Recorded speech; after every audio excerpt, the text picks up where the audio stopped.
জনগণের পক্ষে থেকেই রাজনীতি করব। আমরা মনে করি যে দেশে এখন মধ্যবিত্ত, নিম্ন মধ্যবিত্ত এবং দরিদ্র মানুষ চরম সংকটে আছে। এটা হলো বাস্তবতা, যে বাস্তবতা তুলে ধরা হয়েছে। রাজনীতির অর্থ যদি সত্যিকার অর্থে, যেটা রতন ভাইও বলেছেন, যে রাজনীতির অর্থ যদি জনগণের স্বার্থের পক্ষে থাকা হয়, তাহলে আমরা ওয়ার্কার্স পার্টি জনগণের পক্ষে থেকেই রাজনীতি করব। এই ব্যাপারে কোনো জনগণের পক্ষে থাকতে যে সেটা যদি সরকারের বিরুদ্ধে চলে যায়, তবু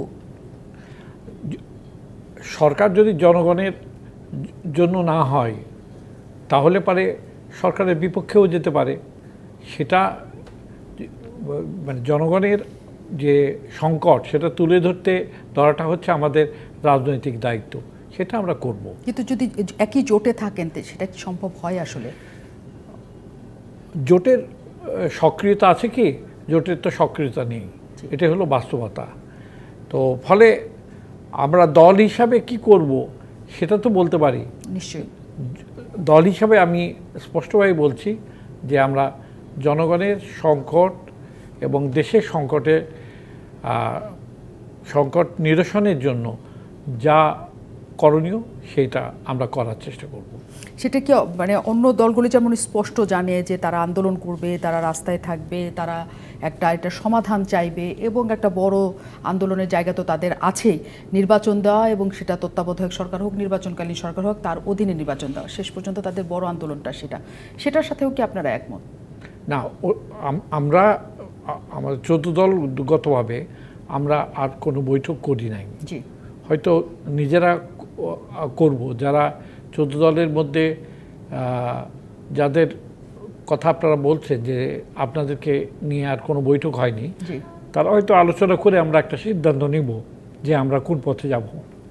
তার মানে সেটা নির্বাচন পরবর্তী আলোচনা আপনাদের মধ্যে হবে। সেই আলোচনার মধ্যে কি আপনারা আওয়ামী লীগকে আমন্ত্রণ জানাবেন বসতে?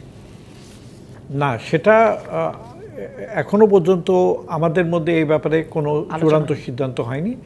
তবে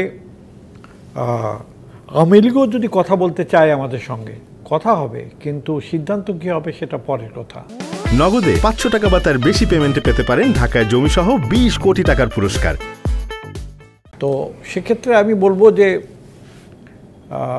বিএনপির সবচেয়ে বড় ভুল কৌশল দীর্ঘ সময়ে তত্ত্বাবধায়ক সরকারের কথা বলে নির্বাচন থেকে দূরে থাকা, এবং শেষ পর্যন্ত এই যে উপজেলা নির্বাচনেও নিজেদের কর্মীদেরকে দল থেকে বহিষ্কার করা হলো যে নির্বাচন করতে তারা যাচ্ছে বলে। আমার মনে হয় যে নির্বাচনী ব্যবস্থার ভিতরে থেকেই নির্বাচনী ব্যবস্থাকে আরও সুষ্ঠু এবং জনগণের কাছে গ্রহণযোগ্যভাবে গড়ে তোলার ক্ষেত্রে আন্দোলন করতে হবে, এবং নির্বাচনী ব্যবস্থার ভিতরে না থাকলে সেটা করা যাবে না। যেমন আমি বলতে পারি যে বর্তমানে যে নির্বাচনী ব্যবস্থার করুণ অবস্থা দাঁড়িয়েছে, সেটা এখন দেখা যাচ্ছে যে এই উপজেলা নির্বাচনের পর নির্বাচন পরবর্তী সহিংসতায় কিন্তু কম লোক মারা যাচ্ছে না। এটা হলো বাস্তবতা। ফলে নির্বাচনী ব্যবস্থাকেই কিন্তু পুনর্গঠন করা দরকার। এটা গত সংসদ নির্বাচনের ক্ষেত্রেও দেখা গেছে, এখন উপজেলা নির্বাচনের ক্ষেত্রে করার জন্য তো আলোচনা দরকার। সেটা করার জন্য কি আন্দোলন দরকার আছে? এটার জন্য আলোচনাও দরকার, এবং প্রয়োজনে যদি আন্দোলনের প্রয়োজন হয় তো আন্দোলন করতে হবে। আমরা তো এক সময় সুষ্ঠু নির্বাচনের জন্য আন্দোলন করেছি। নিশ্চয়ই। তার মানে আন্দোলনটা আসলে সরকার পরিবর্তন বা নির্বাচন ব্যবস্থা পরিবর্তনের জন্য এই আন্দোলনটা বেশি সবার কাছ থেকে সেদিকেই যাচ্ছে। কিন্তু এই যে জনগণ যে মাঝখানে একটা জায়গায় আছে, সবাই বলছেন জনগণের কষ্টটাই আপনারা লাঘব করতে চান, এই আন্দোলনের মধ্যে জনগণ তাহলে কোন জায়গায় থাকবে? সবটুকু মিলেই জনগণের স্বার্থ। যে যদি দ্রব্যমূল্যের ঊর্ধ্বগতি জনগণের স্বার্থের বিষয় হয়ে থাকে, যেমন নির্বাচনও জনগণের স্বার্থের সাথে সংশ্লিষ্ট একটা ব্যাপার, অতএব একটার সঙ্গে আর একটাকে বিচ্ছিন্ন করে দেখার কোনো অবকাশ নেই।